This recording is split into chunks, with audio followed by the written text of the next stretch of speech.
We're in Genesis 32. Actually, it kind of goes, we'll summarize the whole thing. So, I gotta grab my Bible here, and we're learning about Jacob finally leaves the area where he met Rachel, where Rebecca, his mother, came from. He leaves Laban. He's already had his moment with God, 14 or 20 years, I'm not sure what the time span is, earlier, where he had the stairway or the Jacob's ladder, and some people say that's when he was saved, and when he gets his name changed, wrestling in the Christophany, or Jesus in like a Melchizedek kind of form before he was born as Jesus, in a human form, an angelic human form.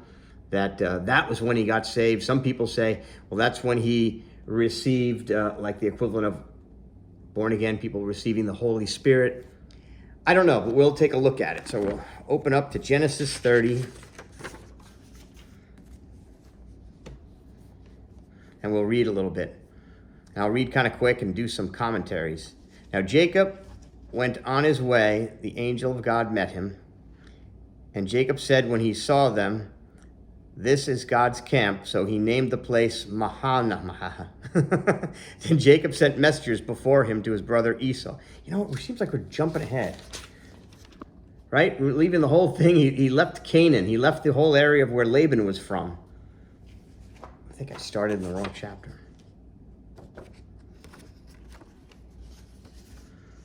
Yeah, that's where so we basically left off last week with Laban. Was a manipulative person. He alienated his own daughters and grandchildren, and especially Jacob. He raised his daughters to be manipulated. He raised his daughters to do whatever he said. He raised them as though he's God, and he made his own gods out of, or bought his gods out of, who knows what they were, brass, clay, stone. They were false gods, and he followed that. He met someone who knew God, but he didn't follow that person. He even heard from his gods, which basically demons possess anything idol or God or anything we turn into an idol or a thing of worship. And it could be, technically in this modern day and age, could be a car, it could be a career. There becomes a demonic influence there. And how great that is, I'm sure it's much greater when you're literally holding it up and going, "Hi, shalata, hi, shalata, this is my God, pure life." That's weird.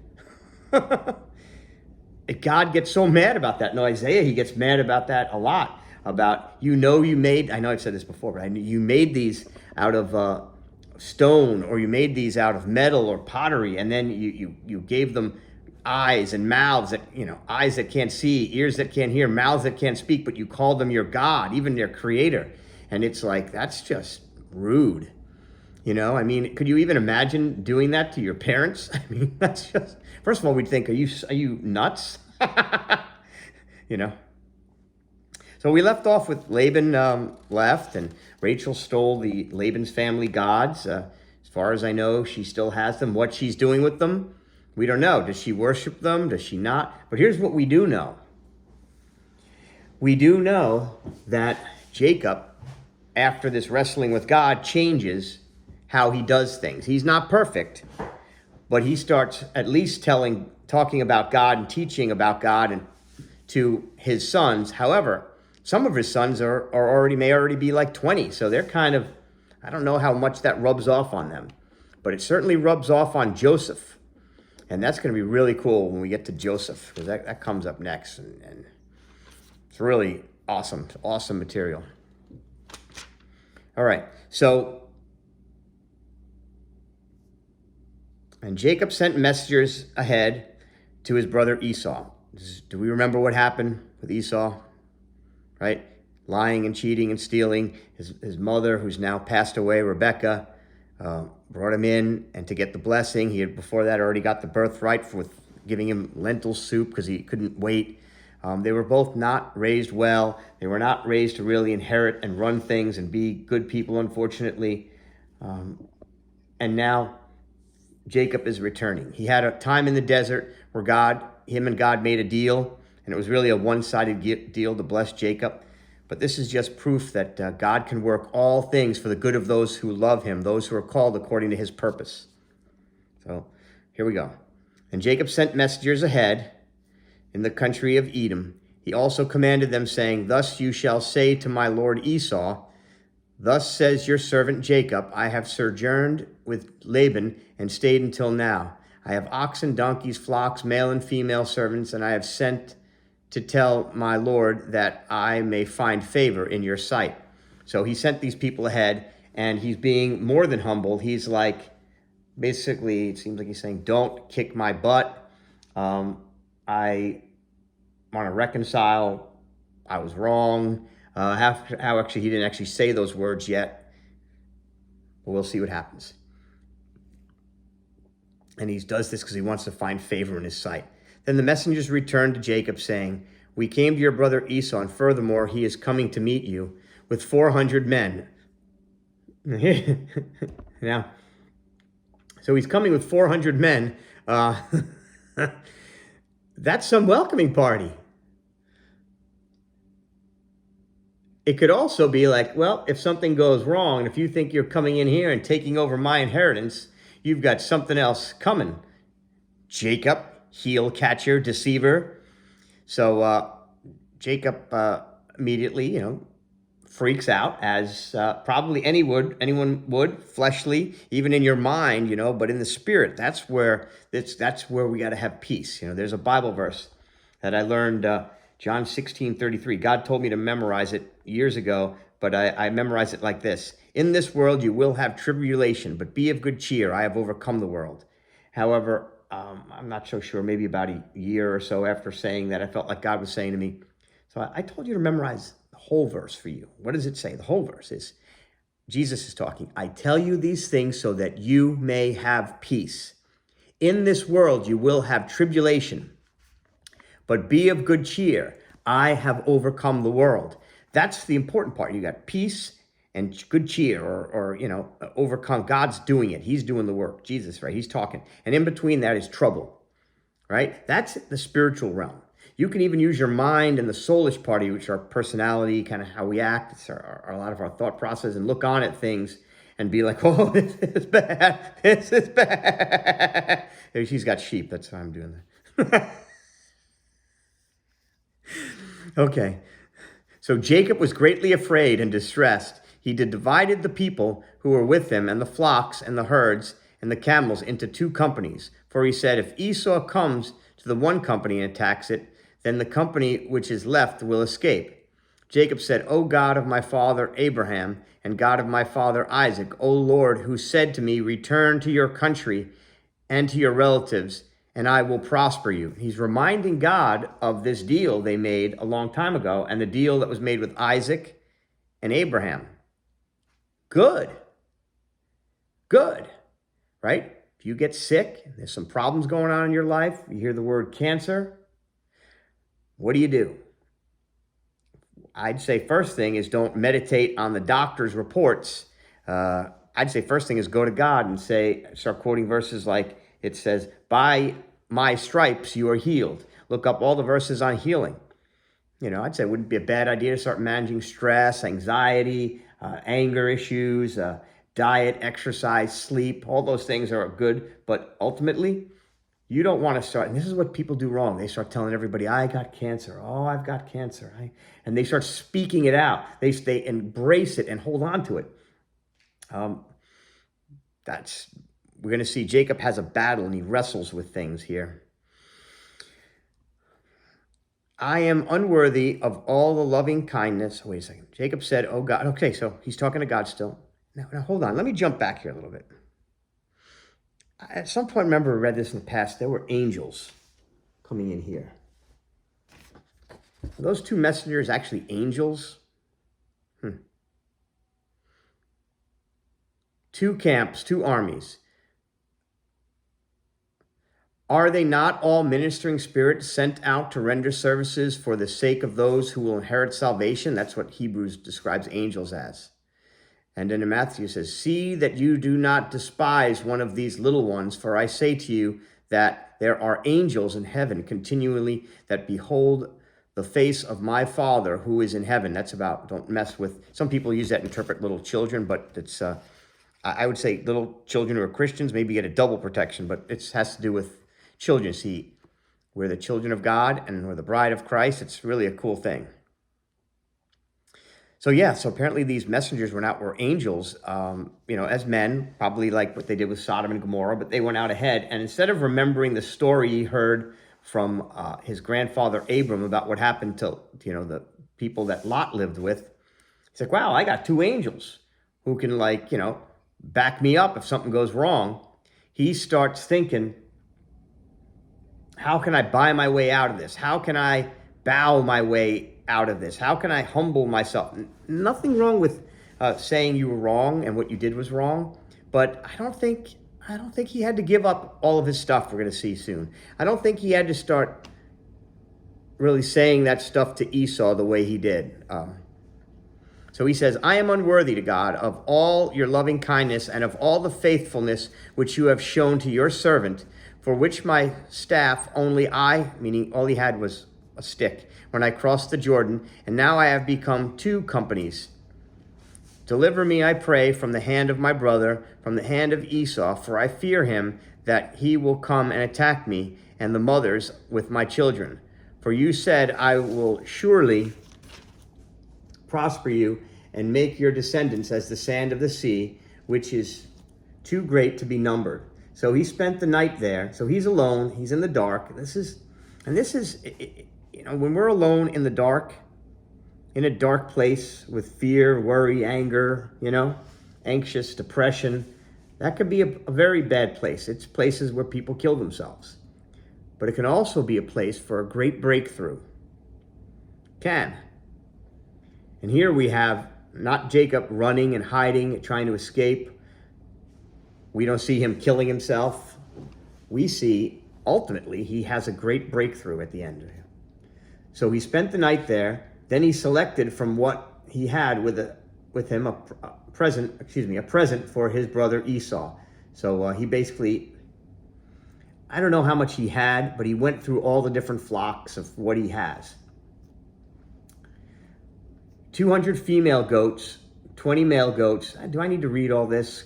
Cows and baby cows and bulls and camels and baby camels. And he broke them up into, he comes up with this plan. Like, I'm going to send groups ahead. Like a group and another group and another group. Now, if I was Esau, I might be starting mad. Is Jacob going to get here? Is this going to take all day? Well, Jacob's plan is, well, the first groups get there and they don't get massacred. So that's good. And maybe by the time each of these gifts come, and by the end of the day, his anger has subsided. Now, who's to say God didn't use this plan? He did. God uses what's happening very natural around us. Could it be better? Could it have done easier? I think so. But God's not always making everything miraculous all the time. He's working behind the scenes, right? He makes things look very natural often. So he sends all these things ahead. He commanded the one in front, saying, when my brother Esau meets you and asks you, saying, to whom do you belong, and where are you going, and to whom do these animals in front of you belong? Then you shall say, these belong to your servant Jacob. It is a present, a gift sent to my lord Esau, and behold, he also is behind us. But they don't say he's behind us in the 9th group or the 10th group by himself. Then he commanded also, this is Jacob, and when he calls him Lord, it's a lowercase l. It's not like he thinks Esau's God. Then he commanded also the 2nd and the 3rd and all those who followed the drove, saying, after this manner you shall speak to Esau when you find him. So each group is going to approach him and say this and then present these animals and these gifts. And you shall be said, behold, and say these things, for he said, I will appease Esau. So Jacob said this to them, I will appease Esau with these presents that go before me. Then afterward he will see my face, and perhaps he will accept me. So the present passed on before him, while he himself spent the night in the camp. So wow, this is not going on a day. This is going on the day into the night into the next morning. Now he arose the same night and took his 2 wives and his 2 maids and his 11 children. Wait, where's the 12th? Benjamin wasn't born yet? Oh, no. You're right. Rebecca dies when Benjamin is born. No, not Rebecca. Rachel. Right, Jacob and Rachel. Rachel and Leah. Oh, that's right. Yeah, when she gives birth to Benjamin, she doesn't recover. So he broke up his family, and he took them and sent them across the stream, and whatever he had, and then Jacob stays in this dark, lonely place by himself. And basically, he needs some time to himself, and he's doing the right thing. He's having time to himself with God. This is a lesson, not that we have to be alone in a dark place, but we should always have time with God. And sometimes I can get that. I get it every morning, but I do better with it walking. I do better with it moving around a bit, even driving, listening to Christian music, sitting in a tree stand from hunting, or you could go fishing and be just sitting there and kind of, processing things, kind of having quiet time with God. Then Jacob was left alone, and a man wrestled with him until daybreak. So it says a man wrestled with him, and the Jewish people, I don't know what they believe. I guess they don't believe it's God. They believe it's literally a man or an angel. The problem is, you've got I don't know if Abraham had some dealings with Jesus, Melchizedek, and then coming down, with the 2 angels who went to Sodom. I don't know that Isaac had any. I'd have to look back if Isaac had any dealing with a Christophany with Jesus himself. I mean, he had dealing with angel himself, he saw, because an angel is the one who rescued him from his own father's hand and brought the ram, pointed to the ram to be used as the sacrifice on the same mountain where Jesus would be then crucified. I don't know what it is, 1,000 or probably 2,000 years later. So if we notice, he's there in this alone time, said this really awesome prayer, and God shows up in person. It's a big deal. And starts fighting with him. Not sure why. I'm not sure I get all that. Let's see what my notes for the pastor say. If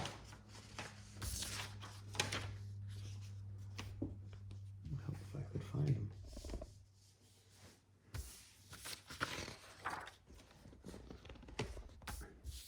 Oh, here they are.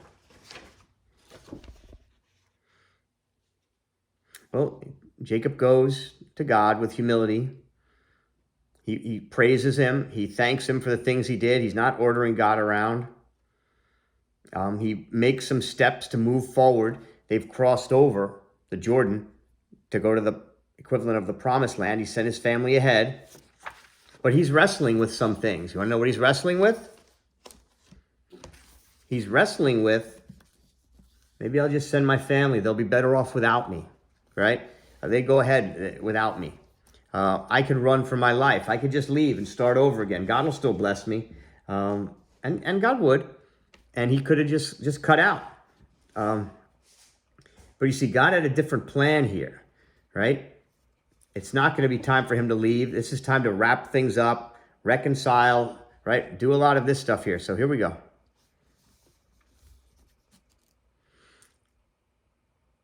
So this wrestle he had kind of emptied him out a bit. It prevented him from being able to run away. He had to deal with God. He had to learn to rely on God. And he had to let go of his old identity. And God, in fact, changes his name. And there's some different ways that can be called. It could be governed by God, ruled by God, And there's an interesting name and interesting thing that also went on there. The word Sarah is used, which is the name of Abraham's wife, right? Went from Sarai to Sarah. Well, then there's also a word named Sarah in the Hebrew. I imagine it must be the Hebrew with a lowercase s. That can mean royalty, prince, princess, I guess, depending on the context. It's a compliment. It's something how persevering a person of royalty would be expected to be. And God's calling him that, and he's building him up in this. If you could really watch what's happening. Okay, so let me look at it. Where did I leave off? So he spent the night there and selected. Wait a second. Oh, he rose the same night. He sent his wives across. The man, or Jesus, wrestles with God. When he saw that he had not prevailed against wrestling with the man, meaning Jesus, we'll call him Jesus, the man, when after they were wrestling and he's making his peace with him. I don't really know what's going on. I'll read it just straight through. When the man saw that he had not prevailed against Jacob, he touched the socket of Jacob's thigh, so the socket of Jacob's thigh was dislocated while he wrestled with him.